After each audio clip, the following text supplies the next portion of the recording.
This year, 254,000 young men and women will graduate from Canadian universities, ready to conquer the world, or at least take their place in it. Today, I can confidently say that we are ready. But are they ready for a rude awakening as they launch into a world of work that's undergoing a seismic shift? By 2030, over half of the jobs in the world are going to transition. They're going to disappear. And Canadian institutions are not keeping up. Higher education is actually preparing people for jobs of the past. I don't understand why we're pushing more people into university and college so that they can graduate with debt and not be able to find a job. Those lucky enough to find employment are often overqualified for the jobs they're forced to accept. Serving has no future. It's a dead end. Jobless and underemployed young people today can mean a bankrupt Canada tomorrow. Canada will be in the decline because future wealth is built on people's skills, on the skills of the population. While the crisis deepens, the generation in power only makes things worse. How did this happen that boomers became the architects of a scorched earth public policy for the next generation? Are we not supposed to be stewards for the next generation? We have an entire nation of highly educated, underemployed, creative people who are starting to kind of feel like they were sold a fraud.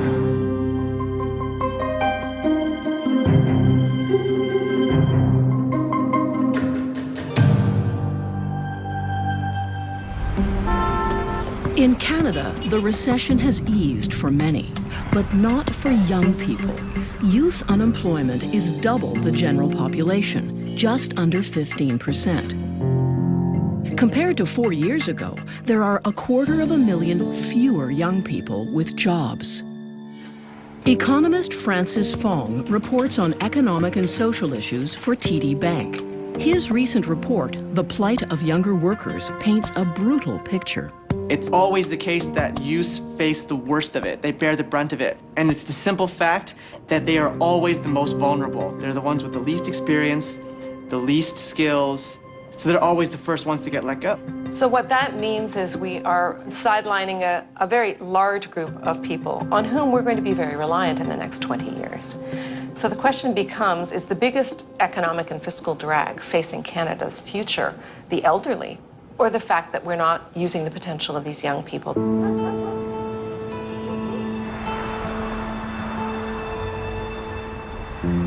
I expected by the time I was an adult that I would own my own apartment, that I would have a job where I wore high heels and business suits. I don't know. 29-year-old Azaria Bata graduated 4 years ago with a degree in urban geography, planning on a career helping build greener cities. She landed a few temporary contracts, like Vancouver's Bike to Work Week, but nothing she could rely on long-term. At the moment, I'm working as a server in a Japanese restaurant. The restaurant is close to the University of British Columbia, and it's largely staffed with university grads. Tessa has a degree in international relations with a minor in Spanish. Katrina, a history degree with a minor in international relations.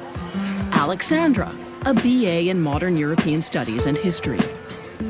This crew is among the growing number of young people who are clearly underemployed in jobs that don't require a degree, turning their investment in higher education into pointless debt and marooning them at a dead end. The service industry is always referred to as a trap because the money that you make there is comparable to a really good job. It's a dead end. Serving has no future, but you get kind of stuck on the road. Canada has one of the highest graduate underemployment rates in all of the OECD countries.